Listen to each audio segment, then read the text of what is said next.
Hi friends, మీకు ఈ video నచ్చినట్లయితే లైక్ చేయండి, సబ్స్క్రైబ్ చేయండి. పాప తన ప్రాణాలు కాపాడిందని అక్కడున్న ఆ ఆరాధ్యని చూసి పాప దగ్గరికి వచ్చి పాపని ఎత్తుకొని ముద్దులు పెడుతూ ఉంటుంది. ఇంతలో అక్కడ ఉన్న భానుమతి అయితే ఏంటి, నేను వేసిన ప్లాన్ ఫ్లాప్ అయ్యింది, ఇలా జరుగుతుందని నేను ఎప్పుడూ అనుకోలేదు. ఒక పాప వల్ల తన ప్రాణాలు కాపాడుకుందా, ఎవరు ఆ పాప అని, ఆ పాప ఎవరో నేను ఖచ్చితంగా తెలుసుకోవాలి. అలాగే ఈసారి ఏదైనా గట్టి ప్లానే వేస్తాను, తనని ఎలాగైనా సరే చంపకుండా వదిలిపెట్టను అని.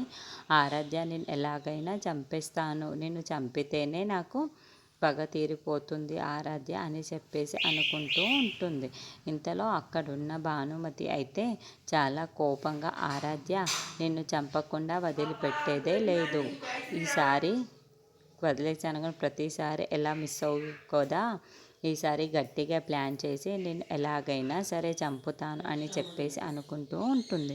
ఇంతలో అక్కడున్న ఆరాధ్య అయితే పాపను ఎత్తుకొని పాప వల్ల తన ప్రాణాలు నిలబడ్డాయి అని చెప్పేసి అనుకుంటూ చాలా సంతోషిస్తూ ఉంటుంది.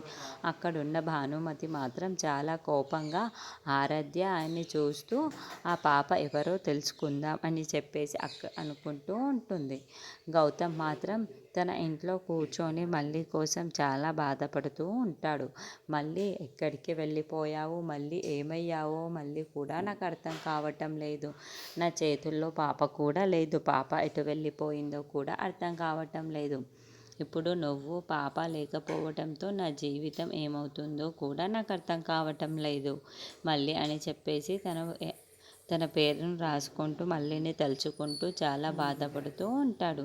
మళ్ళీ నువ్వు ఇంతకీ బ్రతికే ఉన్నావో లేదో కూడా నాకు తెలియదు, నా పాప కూడా బ్రతుకుందో లేదో కూడా నాకు తెలియదు.